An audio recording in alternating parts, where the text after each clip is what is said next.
Even the fittest athletes can be knocked down when their health takes a turn. When Seve Ballesteros passed away from a brain tumor, it shocked the world. Here's a player with so much passion for his game, someone who would fight for it, yet he fell victim to such a serious illness. In October 2008, Seve Ballesteros was at Madrid airport when he suddenly collapsed. After that, doctors discovered that he had a malignant brain tumor.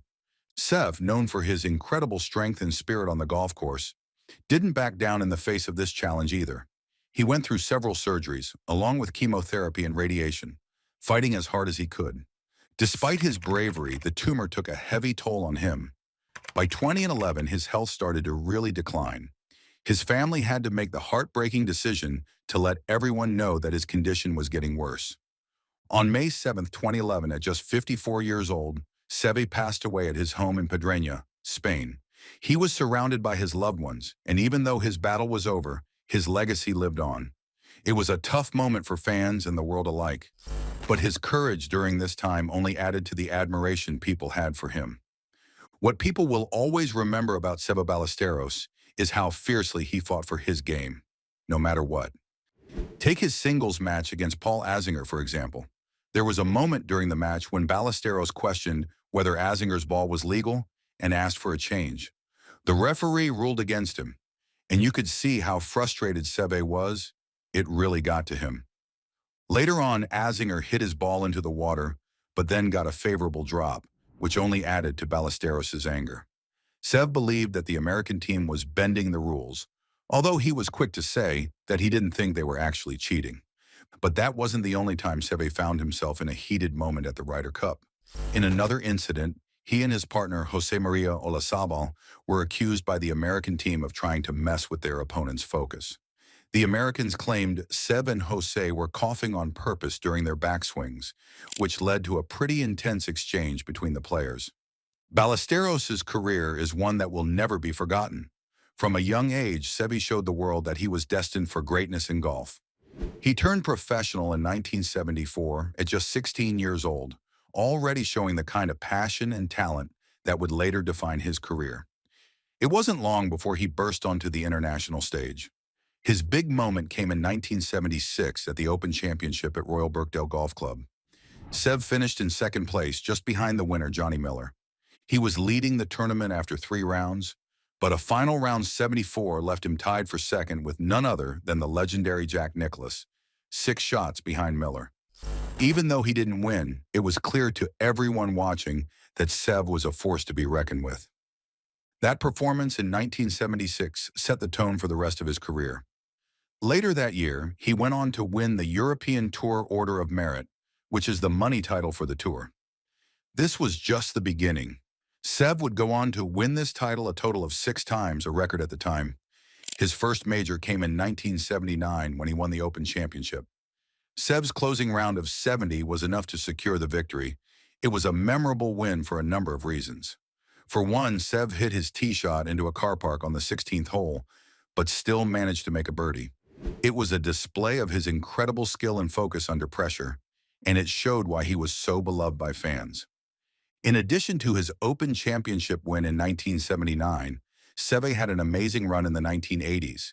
He won the Masters tournament in both 1980 and 1983. The 1980 win was especially significant because it marked the first time a European golfer had won the prestigious tournament.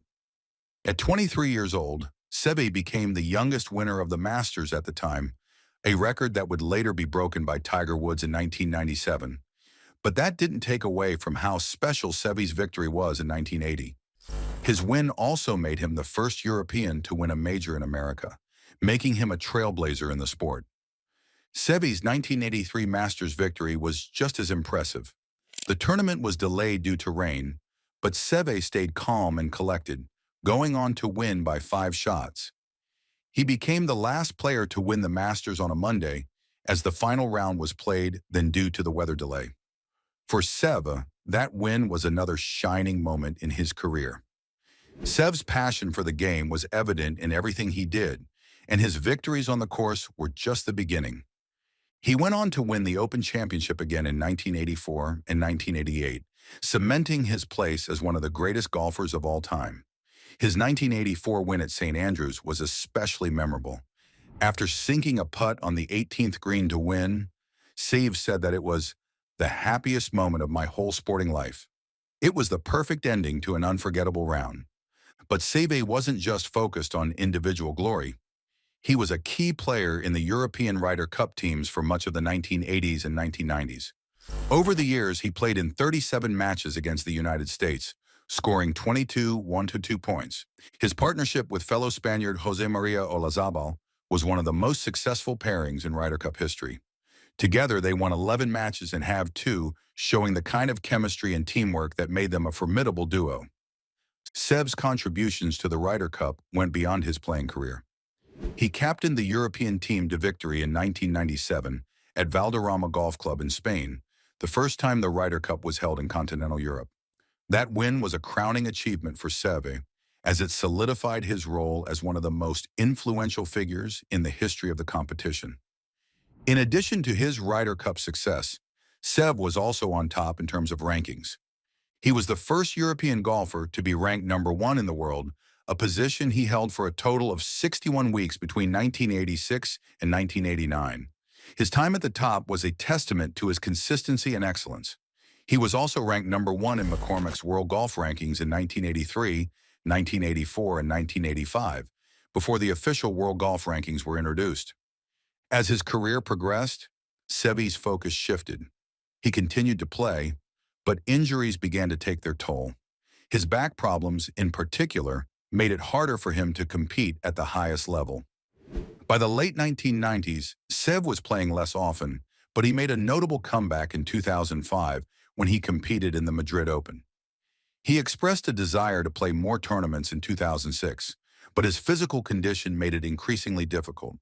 In 2007, after struggling with injuries and health problems, Seve made the difficult decision to announce his retirement from professional golf. He had one last run at the Champions Tour, but soon realized that his body could no longer keep up with the demands of the game. During his retirement announcement, Seve also addressed rumors about his mental health, specifically reports that he had attempted suicide. He clarified that these reports were not true and that he had only been briefly hospitalized due to concerns about his heart. Fortunately, he was released after doctors gave him a clean bill of health. Even after retiring, Seve stayed involved in the game he loved. He took on the role of captain for the European team in the Royal Trophy, a competition similar to the Ryder Cup, starting in 2006. He also became heavily involved in golf course design, famously altering the 17th hole at Valderrama before the 1997 Ryder Cup. Seve's legacy was far-reaching, and his influence on the sport continued long after he retired. In recognition of his incredible contributions to the sport, several honors were bestowed upon Seve after his death. The airport in his hometown of Cantabria was renamed in his honor, becoming Seve Ballesteros Santander Airport. This was a fitting tribute to a man who had become one of the most iconic figures in Spanish sports history.